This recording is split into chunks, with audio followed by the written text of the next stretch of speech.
received an honorary doctorate of laws from the University of Manitoba. Albert lives in Winnipeg, where he works as a consultant specializing in Indigenous peoples, cultural reclamation, and cross-cultural training. Welcome, Albert. Thank you.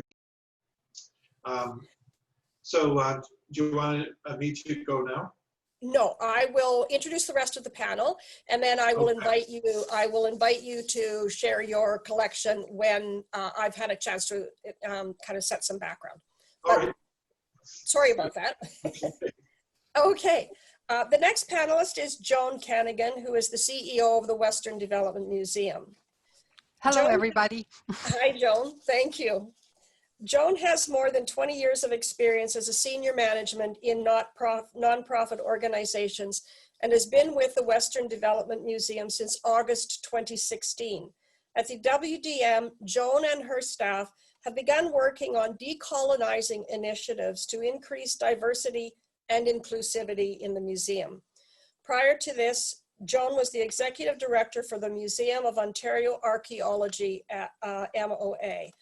At MOA, Joan refocused the museum through community-led mission development, as well as rebranding the organization, and built a stronger community profile.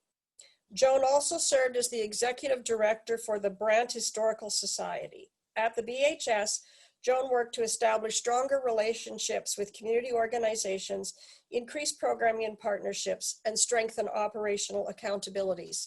Joan is the course director for the Ontario Museum Association's Organization and Management of Museums course and has facilitated planning and community engagement discussions for municipal and provincial organizations. Joan has also worked with the Museums Association of Saskatchewan on the 2016 updates to the management standards section of the Standards for Saskatchewan Museum 5th edition, as well as the curriculum updates for the Organization and Management of Museums course. Welcome, Joan. Valerie Korinek is Professor of History at the University of Saskatchewan. Thanks for having me here today on the panel, Coral. Thank you. Dr. Valerie J. Korinek is Vice Dean, Faculty Relations in the College of Arts and Science and a professor in the Department of History at the University of Saskatchewan. Dr. Korinek is an expert in Canadian cultural, gendered, and sexualities history. She has published widely in the areas of histories of feminist media, activism, social justice, urban and food history. An award-winning author or editor of 4 books, her most recent book, Prairie Fairies, A History of Queer Communities and People in Western Canada, 1930 to 1985, published by the University of Toronto Press in 2018, has been recognized with numerous awards, including the 2019 Jennifer Walsh Scholarly Writing Award, the 2019 Clio Award for Best Book in Prairie History, and the Canadian Studies Network Best Book Prize. She is currently working on a new SSHRC-funded project entitled In Love Plus Litigation Equals Marriage, an analysis of the international implications of Canada's passage of same-sex marriage legislation in 2005. Welcome, Valerie. Thank you. So this workshop actually came about as the beginning conversation with Luke Muller from the University of Saskatchewan's library. And Luke, I think you're here, and I wanted to also acknowledge you as well. So could you maybe just say hello, Luke? Hi, everyone. Hi. Okay. So this session was one of Luke's brainchilds, and he was asking the question, how do we make our collection, the Neil Richards collection, visible and accessible and meaningful to the LGBTQ population? And so we began the thoughts around developing this panel presentation. This struck a chord with me because in the very beginning years, when I first started to think about coming out, it became clear to me that if I was going to come out, I didn't know where to go. I didn't know who the people were. I didn't know where I could find any information. And it was really quite frightening for me. And as I had been a feminist back in the day, a female activist for women's rights, and I was remembering through that experience the importance of visibility. And as I was moving into the LGBT population, I realized that we weren't visible. Visibility is a key strategy for any kind of civic rights movement, because if we are invisible, it is really easy for anyone, for governments, for institutions, for our neighbors, for our family, for community members to discount us, to not worry about us, to not have to do anything with us. And when I finally found my people, I found a strong, vibrant, dynamic, and diverse community. And I realized that that community was not represented in most of our institutional spaces. And so then, as we were talking with Luke, I began to think about the way in which our mainstream cultural institutions are key spaces where our lives are either erased or whether our voices and our experiences are amplified and anchored in the cultural norms. And so I'm thinking that what we have represented here through the University of Winnipeg, the University of Saskatchewan, and the Western Development Museum are cultural spaces that can in fact support the role of LGBTQ people in their search for equality and normalization. And so the three panelists that we have today are going to be talking about the collections that their institutions house and support and nurture, and the ways in which those collections can help to bring our LGBTQ people out of the shadows and normalize who we are and how we live. So Albert, with that in mind, I will invite you to speak about the Two-Spirited collection at the University of Winnipeg. Yeah, so the background is that I've been involved in the Two-Spirit movements since 1990 when I moved to Vancouver.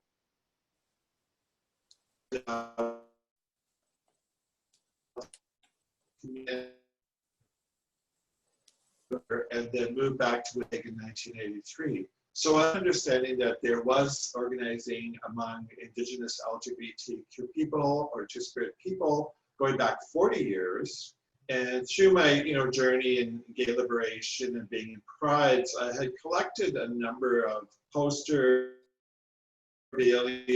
t-shirts and whatnot, that this collection grew in my apartment, and I became concerned because I'm getting older, and then what would happen to my collection, in that I knew about it, but many other people didn't.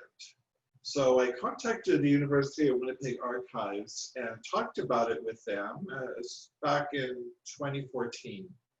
And in the discussion, it was seen as an important contribution to the archives there. And so over the last few years, I've worked with the staff there at the Library and Archives at the UW to move the items there. And they have cataloged them and documented them, as well as made digital copies for online review. Part of this is institutions like universities are very colonial, historic entities, and really they tell the story of the colonial history. And in many cases for Indigenous people, especially Indigenous queer people, were not part of that history. We really weren't important. And a lot of times we were seen as a threat to sort of the idea about a binary gender construction as an aspect of colonization in the Americas. And so our history has more essentially been targeted for erasure and really invalidation over the last 2 centuries. So in working with institutions like universities, I think it's important that we sort of correct the past by, providing evidence of our lived history, our lived experience today in that. So I'm calling this, there's just a few slides, Preserving Two-Spirit Indigenous LGBTQ plus Lives in History, because I believe that this documenting of history does affect people's lives. It improves people's lives. And I think it cases of queer people, it can save people's lives. So in my family, it's one of a very colonial family. My family was involved in the fur trade, and they were Scottish men who migrated from Scotland in the late 1800s and intermarried with the Cree people who were involved in the fur trade. So the legacy of my family has been of documenting through cameras that they were accessible to them through the Hudson's Bay Company of that period. And so this is my great uncle, Jimmy McIver, and one of the first images in my grandfather's collection was in 1910. So in my family, we do have a history of collecting and cataloging historic items that tell a story about our history in Manitoba. Now, the collection, as I mentioned, Brock Lougheed has been instrumental in continuing the momentum of collecting and promoting the Two-Spirit collection there. He's the Associate Dean at the University of Winnipeg Library and is currently with the Oral History Department. And here you see Connie Moracity, who's one of the contributors, the second contributor of her items, and she comes from Northern Manitoba, the Opaskwayak creation.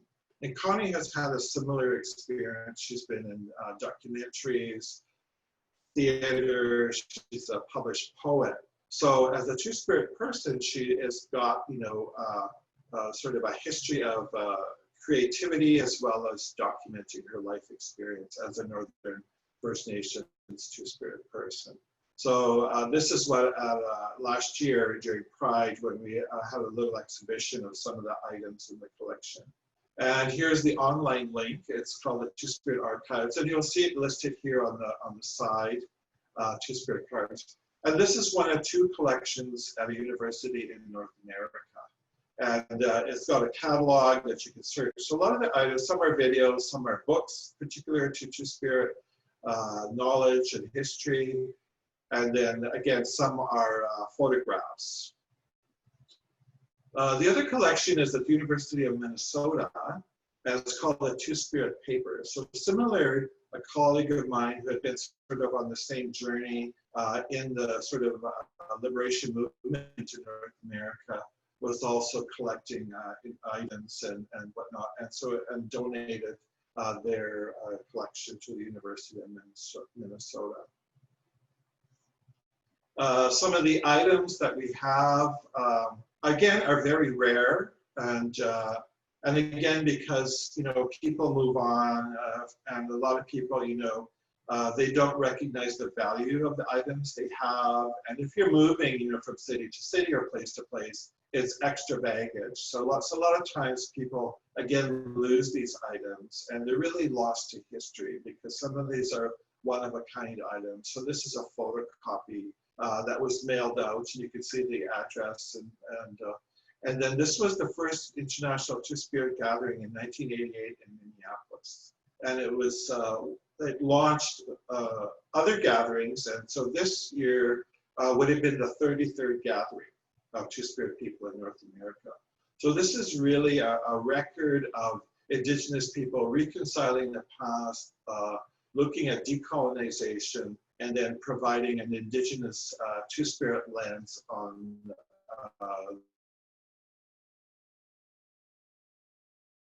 poster, very rare ones, that I did Two-Spirit women. And so the items are available at one point, and even with online digital collections, they can be lost as well. They're taken off the internet and they're no longer available to the public. So these are two examples from the Two-Spirit collection at the University of Winnipeg. And in terms of what universities can do, the University of Winnipeg supported a process around coming up with recommendations on how to be supportive or representative of Two-Spirit and queer people of color. So in October 2017, they supported a forum that came up with 39 calls to actions for institutions and community organizations how they could strengthen this voice and institutions. And this is supplemental to the Truth and Reconciliation Commission's 94 calls to action, which did not specifically address Indigenous LGBTQ people around the binary gender construction that was imposed through Indian residential schools. So that's it.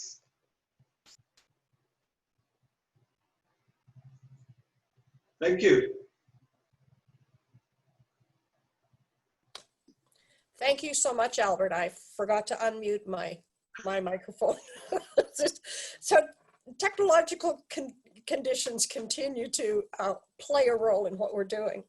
I'd like next to invite Joan Kanigan from the Western Development Museum to talk about the 2S LGBTQ+ collection that they are putting together in that institution. Joan?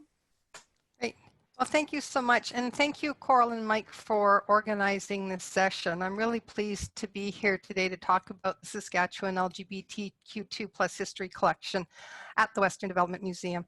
But first, I'd like to start by recognizing that our museum locations are situated in Treaty 4 and Treaty 6 territories in the homeland of the Métis. And I would also like to recognize our close neighbors, Whitecap Dakota First Nation, which has its own history of treaty making in Canada and which the Western Development Museum is rebuilding a long history with Whitecap Dakota. Just as a bit of background, the Western Development Museum is the largest human history museum in Saskatchewan with a collection of over 75,000 artifacts ranging from pins to locomotives. And we've got a few buildings and a grain elevator on top of that.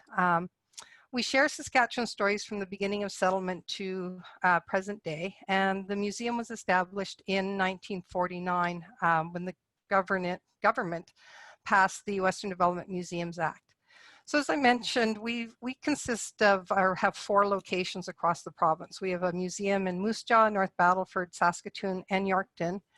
And our corporate office is also located in Saskatoon and provides all of the oversight and curatorial functions for all 4 of the museum locations. So for the Saskatchewan LGBTQ2+ history collection, and I do have some images I'll show shortly just to give you an idea of a few things we have in our collection. The idea or the genesis of the collection started almost 5 years ago before I even joined the WDM with the late Neil Richards and staff from out Saskatoon approaching the WDM about the possibility of creating a temporary exhibit on 2S LGBTQ+ history in Saskatchewan. Over the next couple of years, these discussions grew into the formation of an advisory council of respected community and historical experts to help guide decision-making about 2S LGBTQ+ representation at the WDM. And for me, community involvement is really important. As a museum with a colonial history, being able to involve community members in the decision-making process is really important to break down some of those past historical biases that exist in museums in general. So with the Advisory Council's support, the decision was made to start by creating a permanent collection of objects rather than a one-time temporary exhibit. And in November of 2018, the Saskatchewan LGBTQ2+ history collection was officially launched. So the purpose of this collection is to provide a permanent home for artifacts that tell a wide array of stories related to 2S LGBTQ+ history in the province. And as the collection grows, it'll form the basis for future research and exhibits. And really our overarching goal with this collection is so that, 2S LGBTQ+ people see themselves and their histories reflected in the WDM.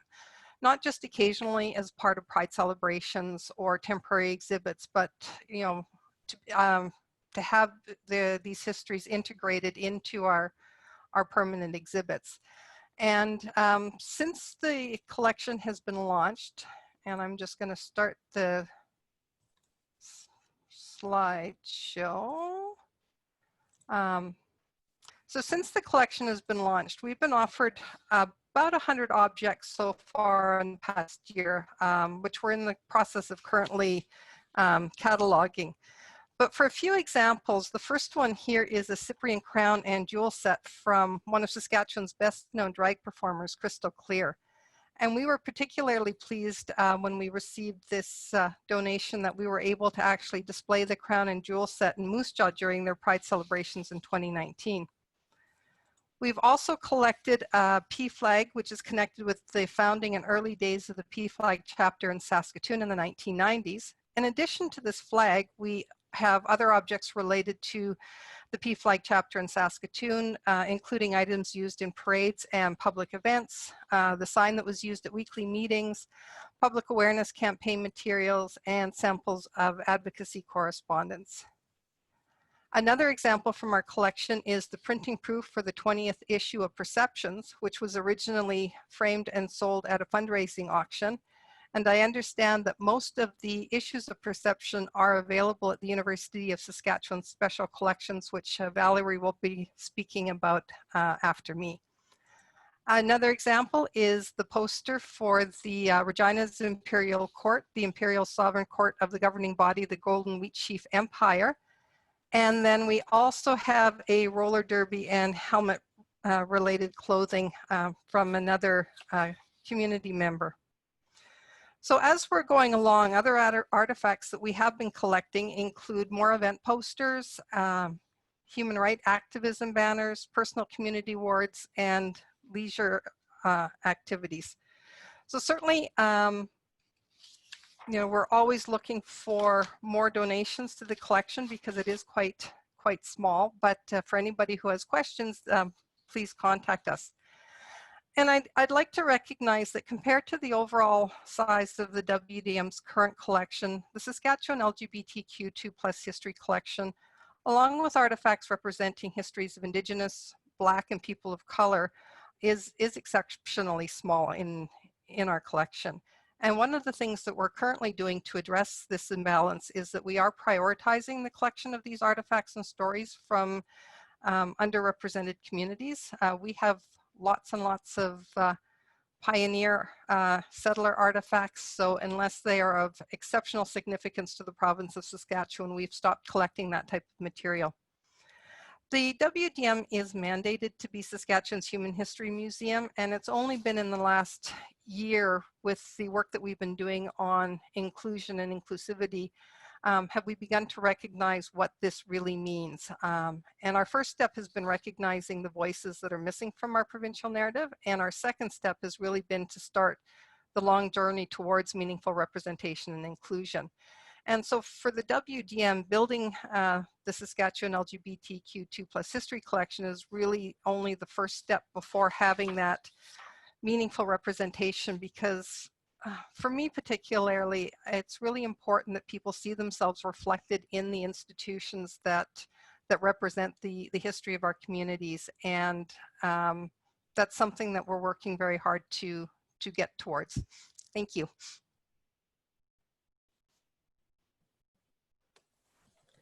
Thank you so much, Joan. I will now invite Valerie Korinek to talk about the Neil Richards collection at the University of Saskatchewan Library.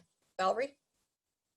Thank you, Coral. I want to start by, can people see the slides right from the start here? Are the slides displayed? Yes, that's perfect. Great. Thank you. So I want to thank my co-panelists, Albert and Joan, for their presentations. And I also want to thank Luke for initiating this panel, and Coral and Mike for moderating it and tech support. It's a real privilege to be here today. So you're right, I'm going to be talking about the Neil Richards collection. It's a hard collection to describe because it's so vast, but I'm going to try and do some justice to it and talk a little bit about my experience with it. So the Neil Richards Collection for Gender and Sexual Diversity is located at the University of Saskatchewan Library Special Collection. I've spent time researching and writing queer histories about Saskatchewan. I want to share a little bit of that now with you. The U of S has provided me with really important space and support. In particular, I want to acknowledge my home department, the history department, but also the U of S Library that have been just heroic in their support of my work over the years, and the Saskatchewan Archives Board. So those three institutions as part of the University of Saskatchewan are really where I've had the base of my support. But I want to speak about being based in an institution you're writing about, because in part what enables that is that faculty members have academic freedom to pursue the research questions that engage us, and that's a rare privilege. It's also true that for the past couple of years, the reception for Prairie Fairies has been really marvelous. I've been riding quite a wave with that book. It's generated a significant amount of enthusiasm from both professional organizations and the general population, media attention, and as you heard in the bio, won a significant number of awards. And as an author and historian, that's really gratifying to have your hard work acknowledged. But for a work of queer history, the importance of those awards is really important, more so than you might think. It's not just a notch in one's belt. Yes, we won awards with this. Great, try to do better the next time, or try to exceed that next time. But what awards do is that they make it hard to ignore this book. And so from that perspective alone, I'm really grateful that the book has become a winner in the eyes of some, because institutions thrive on such positive press. They want to promote winners. And so that winning role of that book has really thrust it into the spotlight, much more so than had it just appeared, won some quiet praise from colleagues and other scholars, and lived on only in the scholarly literature. Once the ceremonies are over, once these kind of events like Pride events are over, the rainbows go back in the box for the year, then we have a fairly different experience. And I do want to acknowledge that here today in this session, because it's wonderful to have these opportunities like this panel to talk about queer histories and queer collections in the prairies and in Canada more generally. But we know that the day-to-day experience is often quite different. It's far less positive sometimes for queer scholars and queer people. And in part, there's a strong tendency still to want to silence us, or to omit or forget sexual and gender diverse communities. And so it's in those moments that archival and special collections, like the one I'm going to describe, claim really important space for us. They claim important histories, and they make it impossible in the first instance to pretend that 2S LGBTQ+ people weren't part of Saskatoon, weren't part of the province of Saskatchewan, or didn't work and live at the University of Saskatchewan in some context. So I want to talk about the Neil Richards collections. There's actually two of them. It's a bit daunting to describe them in 5 minutes or less, because those of you who know these collections know that they are vast. Neil Richards was a historian and a U of S library employee for many decades, but he was also an activist and a collection visionary whose proudest accomplishments, Neil's own words, were the creation of these archival collections. Neil's starting point was to locate, keep, and ultimately preserve queer histories of activism in Saskatchewan. Neil came to Saskatoon in the early 70s when he accepted a position at the Murray Library. He was originally from Peterborough, Ontario, and Neil viewed Saskatoon as a fresh start, and he embraced participation in gay and lesbian activists, cultural, social, and historical groups from their founding in this city. He became one of many men and women who were part of a tight network of activists, cultural producers, community builders, and in his case, a collector and a curator. By the early 1980s, Neil had amassed quite a collection of materials. It was beginning to overtake his apartment, and he began to donate this collection of lesbian and gay organizational minutes, newsletters, events, and posters, along with a very extensive newspaper clipping file dating to the early 70s, lesbian and gay newsletters like Perception, that Joan just mentioned, and other periodicals, cultural and activist documents. Starting in 1985 and over successive stages until 2009, Neil donated over 17 meters of material to the Saskatchewan Archives Board, to the office that was then located in Saskatoon, and it was called, perhaps not surprisingly, the Neil Richards Collection. That's a vast collection, one that formed the backbone of my archival research for Prairie Fairies. And I think it's important to note a couple firsts for this collection, because it is the largest collection of its kind in West.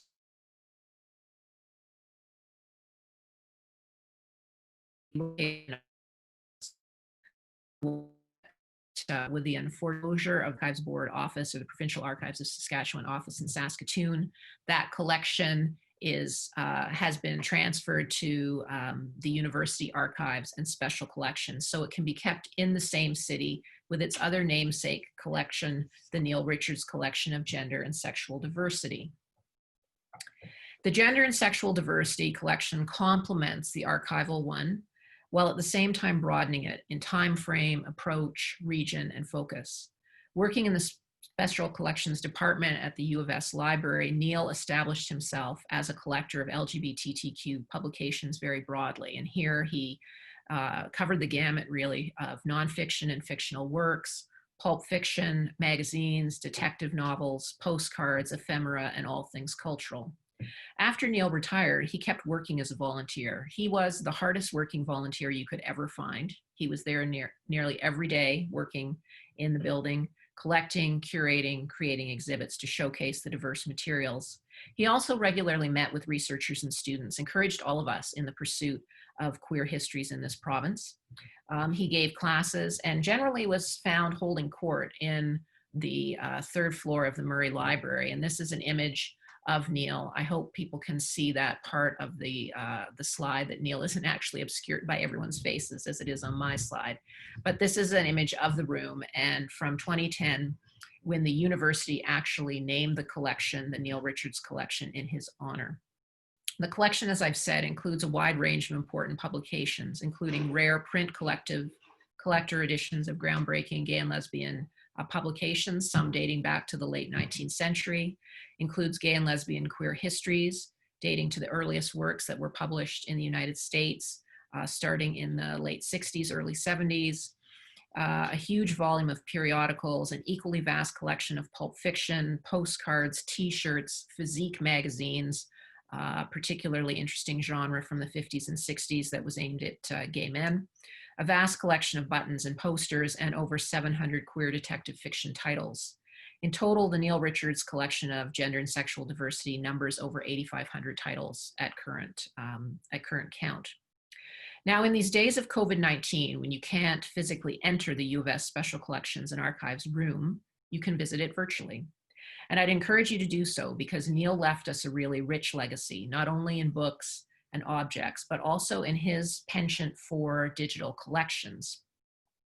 Neil was really ahead of his time on that score, and searching through the Special Collections website, and here are two links below, takes you to a number of collections. Some of them were physically displayed in the art gallery's link on the second floor of the Murray building, or in the Special Collections room in their various boxes and display cases. But others were completely digital, such as Ambisextrous, Gender Impersonators of Music Hall and Vaudeville, or Passions Uncovered, Gay, Lesbian, and Transgender Pulps. And these sorts of digital exhibits give you a real flavor for the images in the collection, the texts, the richness, and they offer up some really interesting commentaries about history and popular culture.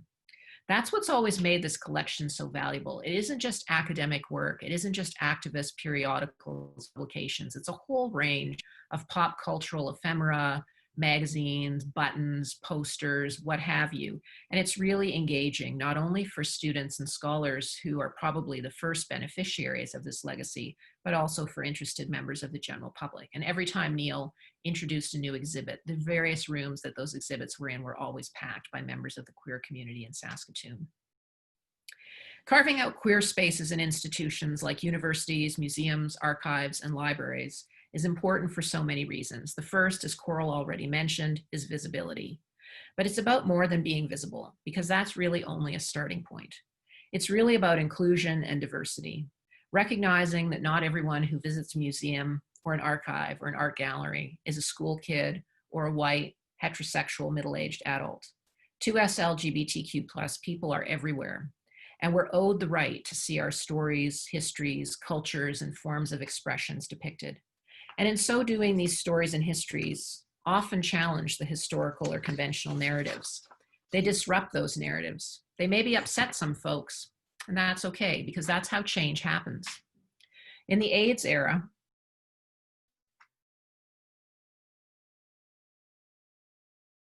New York,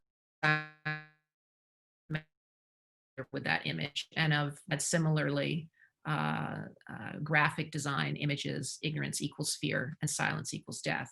And it was a commentary on the role of silence, the failure of governments, medical researchers, and the medical profession to speak out about how to prevent the virus, failure to fund research, and failure ultimately to find a cure. Politics were at play in that silencing, and the results spoke for themselves in lives lost. Cultural, historical, and institutional silences don't normally have life or death outcomes, but they too have had an insidious impact on our communities and our abilities to proudly embrace who and what we wish to be. This is still true today, despite all the various ways that progress has been made legally, socially, and culturally. Being out, proud, and vocal in our histories and collections, providing materials for successive generations of kids, students, and scholars so that they can write term papers and assignments, articles, and books is tremendously important. It's the reason why gay and lesbian activists in the 1970s, men like Neil Richards, invested their precious time and energy in collecting and archiving documents. They intended to rebuke those in powerful institutional gatekeeper roles who denied queer people a history. In so doing, they created a powerful legacy for future generations to write history. It was our good fortune that Neil Richards found such a supportive archival community here at the U of S and in the Saskatchewan Archives Board, because those allies and supporters, in tandem with his groundbreaking initiative and hard work, have produced a really important legacy for our community. Thank you.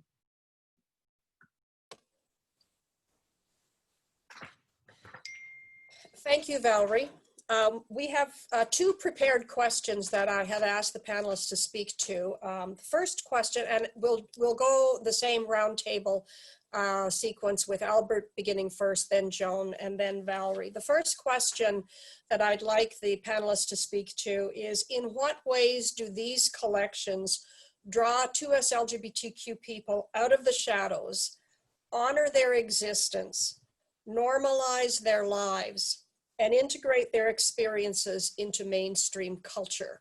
Thanks, Coral. I think Valerie said it really well when she said that in her presentation that 2S LGBTQ plus people are owed the right to see their stories and histories reflected in our cultural institutions.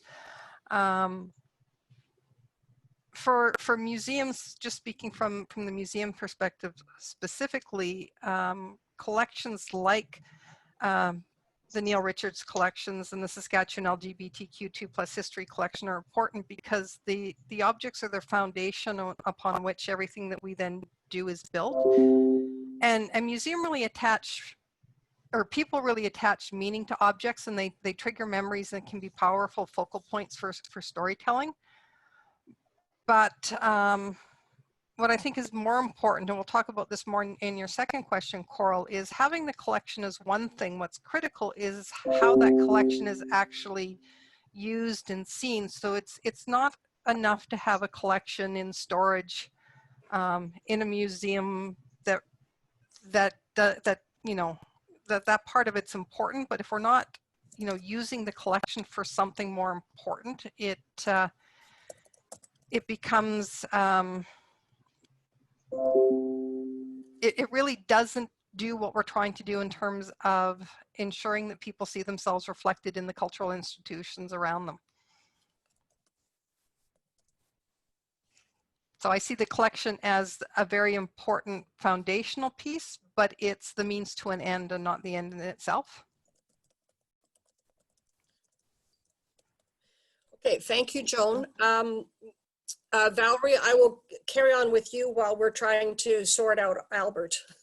Okay, sure. Thanks, Coral. Well, I'll just pick right up there from what Joan has said in that really how I first met Neil was because a colleague of mine said, you'll want to meet this guy. He's done some interesting stuff. And when I met Neil, he said, and I told him what kind of history I was interested in and that I was an expert in popular culture and activism and feminism. He said, oh, well, you might like to see my archives because no historian has ever used it before, which is of course catnip to anyone who is a researcher, to hear that you have an untapped, totally untouched archives in which to go and begin to explore.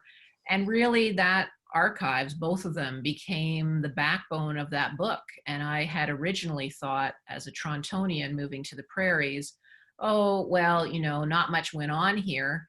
And so when I heard about Neil and his collection, I thought, okay, I'll write a small book. I didn't realize what I was getting myself into. and how long that small book would take to produce. But basically, the book that emerges, Prairie Fairies, is the first stab at somebody using that archives to produce a significant body of work, and really does make a clearer case that queer people were resident in the prairies.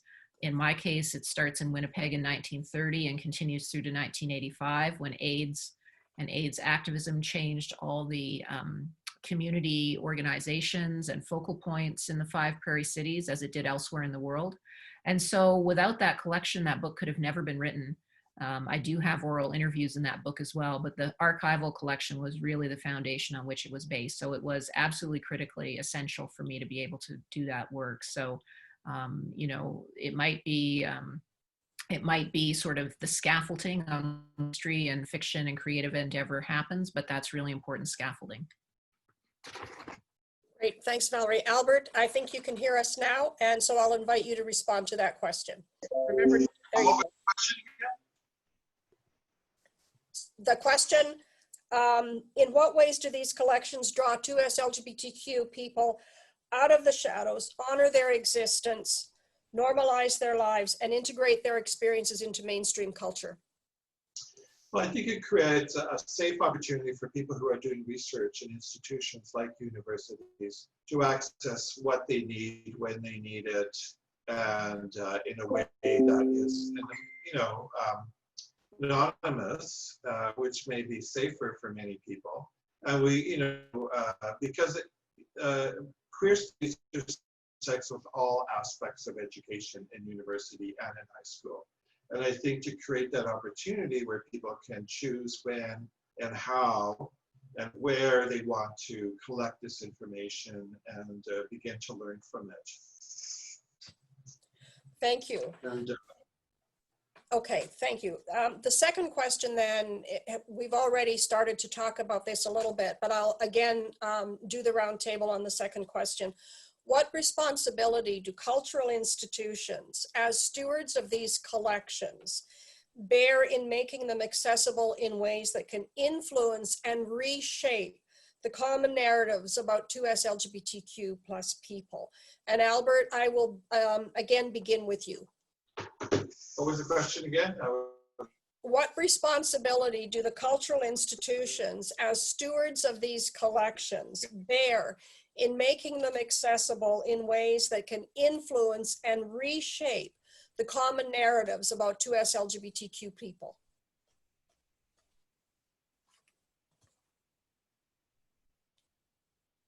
Well, action from the church,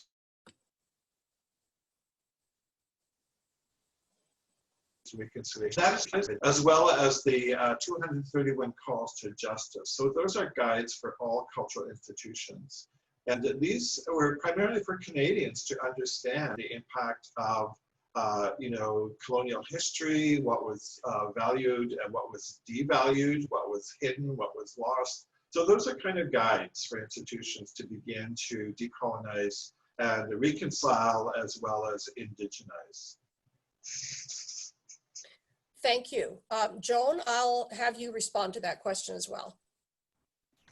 Thanks, Coral. I think that cultural institutions have a huge responsibility to make collections like this accessible. You know, we've been given the honor of caring for artifacts related to 2S LGBTQ2+ history, and you know, I believe that the WDM has a real responsibility to ensure that these collections are not only accessible, but that they're integrated into the historic narratives that are being told through the museum's exhibits and programming. And all of this really comes down to, for me, is everybody needs to feel that they belong. Belonging is a basic human need, and museums can provide spaces where people can feel a part of something bigger than themselves.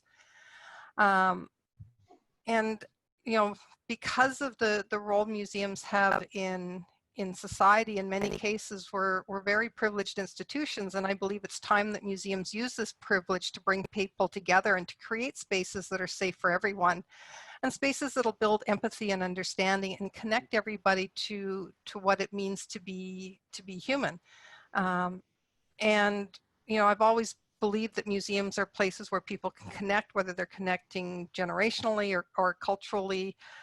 It's a way to really bring communities together. And I think that as we collect 2S LGBTQ2+ history, we have a real responsibility to make sure that knowledge is shared and integrated throughout the entire organization. Thank you. And Valerie?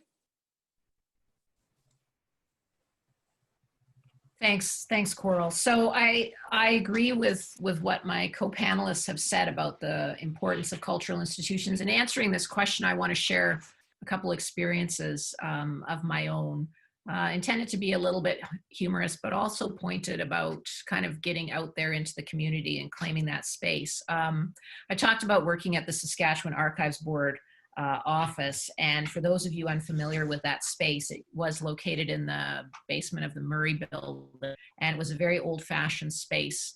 Think archives circa 1950, big tables, pencil, paper slips, staff bringing out boxes of documents to patrons working in the room.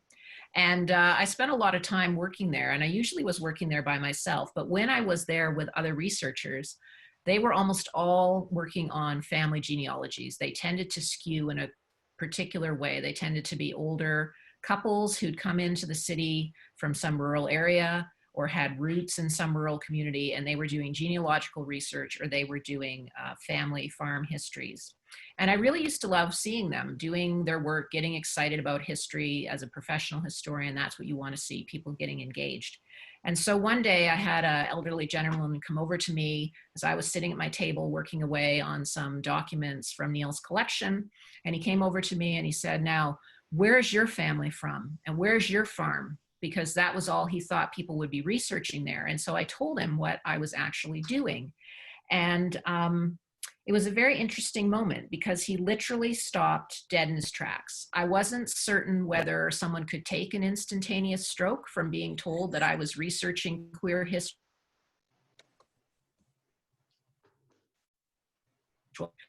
I stared at me, looked incredibly uncomfortable. The museum, the archive staff looked distressed. And after what seemed like a complete eternity, he finally returned to his table and kind of quietly went back to what he was working on. And at the end of the day, after they had left, I had a debrief with the archivists about what had transpired, and they were quite upset, and they wondered if they should have intervened. They wonder if I should have a private space in some, closed off room for myself so I wouldn't be disturbed. And it was a really interesting moment, not only about having access to those artifacts in that archives, but claiming that space, sitting there amongst all the genealogical researchers doing, history in the community. I never again had such a violent reaction to what I was doing there, but I was always a little bit mindful going forward that, there would be people who, for whatever reason, were just completely flummoxed at what the archives contained. And so that kind of act of unsettling and claiming space is really important. Flash forward over a decade, I'm at the Saskatchewan Book Awards, another really beloved cultural institution in this province, and the ceremony takes place in Regina. And I'm on my way out, and an elderly gentleman in chino pants, plaid shirt, almost a dead ringer for the original guy in the archives, starts to approach me. And I'm prepared to be gracious and say hello and engage with him, but I'm also a little bit suspicious. What is he going to say to me? And so he stuck out his hand and he congratulated me on winning, and then said to me, I'm going to read that book because I'm really interested in Saskatchewan history. And I said, "Oh, well, that's great." And he said, "In fact, I'm not only going to read it, I'm going to buy it, and I want you to sign it." And it was such a powerful moment of inclusion and celebration for me, but also of witnessing somebody who was clearly not my target audience when I imagined writing that book. He was just keen on Saskatchewan history. And so it really spoke to me about the power of getting out there and never prejudging those moments where you never know where people are going to be interested in what you're talking about. And I've had a tremendous privilege to fly across Western Canada in the last year and a half and give talks in a wide variety of locations, including a museum in Lethbridge, Alberta. And, I've been fascinated by how many average people in quotation marks, and I don't mean that to sound condescending, have come up to me and talked to me with no stake in the queer community, but have been interested in that work. Those stories have resonated with them. And so it's really important to get out there and embrace those moments with our various cultural institutions, because it really gives us the opportunity to engage in moving the needle, shifting it so that people are aware of our queer histories in Western Canada. Thank you. We have a couple of questions from the audience. So the first question is from Natasha. Are there any plans for showing parts of the collections in a traveling display that could be available for other Western Canadian museums? And again, I'll invite any of the three panelists to speak to that if you have any plans or know of plans. At this point, no, not art collection. We are at various archival conferences in North and other parts of the world. Okay. Thank you. Joan? Well, we actually had plans to show parts of the collection in the WDM Saskatoon. Unfortunately, the shutdown with the COVID-19 pandemic has put that on hold for the showcase exhibit that we were going to be putting up, but we'll certainly be looking at that.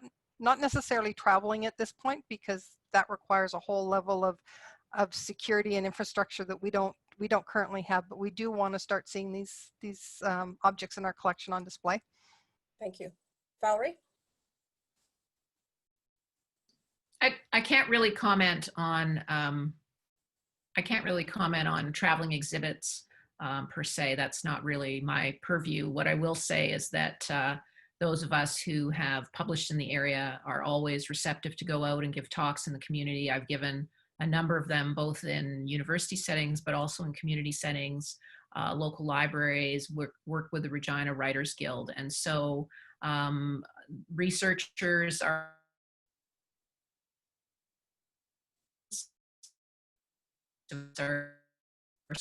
histories with people. So quite a traveling exhibit, but you get a traveling historian if you want. Great. And then another question, how do we ensure the voices of the community are included beyond those of the elites? Our community is more than Doug Wilson. How do we see these stories move beyond the dark spaces of the archives where no one goes, nor can they actually find anything in the incomprehensible system of storage? So I guess that question goes back to the two issues of visibility and accessibility. So I will invite the panelists again to respond to that. I think part of the process is educating and outreach to the community about valuing what they have, whether it's letters, posters, and doing more outreach. Because I think for a lot of people, what they've collected a lot of times is not seen as important or valid or valuable. And I think we have to change that perception by doing a lot of outreach and promotion. Thank you. Joan? I completely agree with what Albert has said. A lot of it is reaching out to community and working with community organizations to find ways to create more visibility in a way that's meaningful to community members. Thank you. Valerie? Yeah, I think what I would add to what Joan and Albert have already said is that one of the challenges is getting people to donate their collections.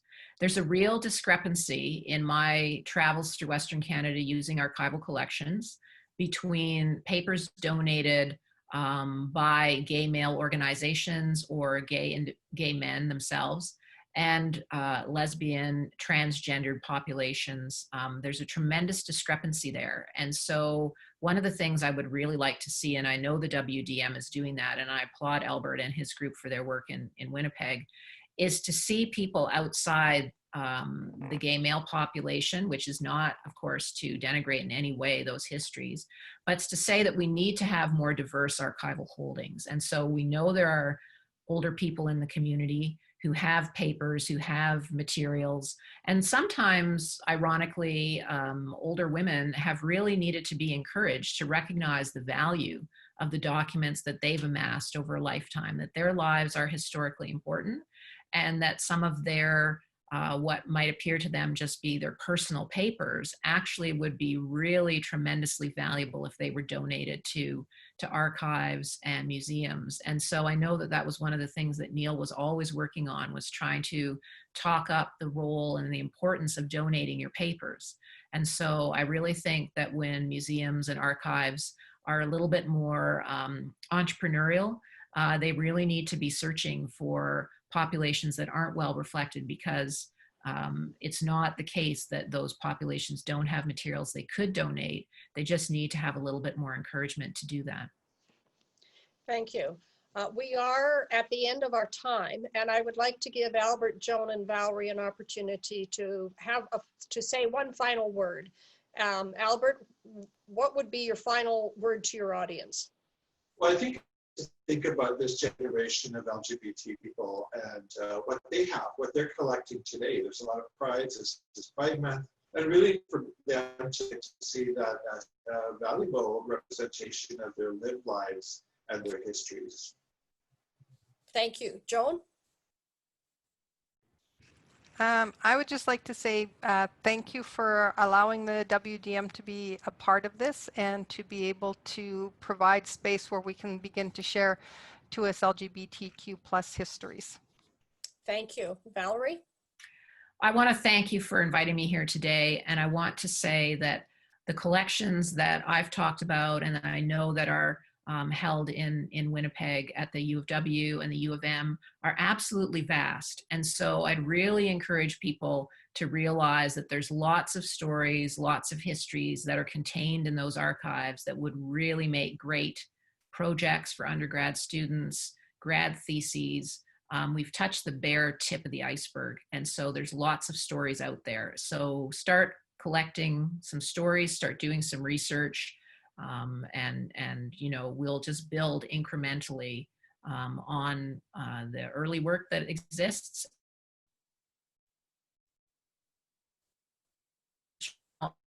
See a far more diverse set of nations and histories available, so that all of our experiences in these various communities across Western Canada are historicized.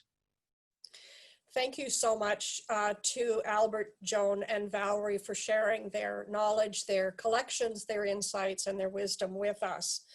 As I listened to the presentations, I've been struck once again by the vibrancy of our lives and the normality of who we are and how we live. And thank you so much for bringing those experiences and those lives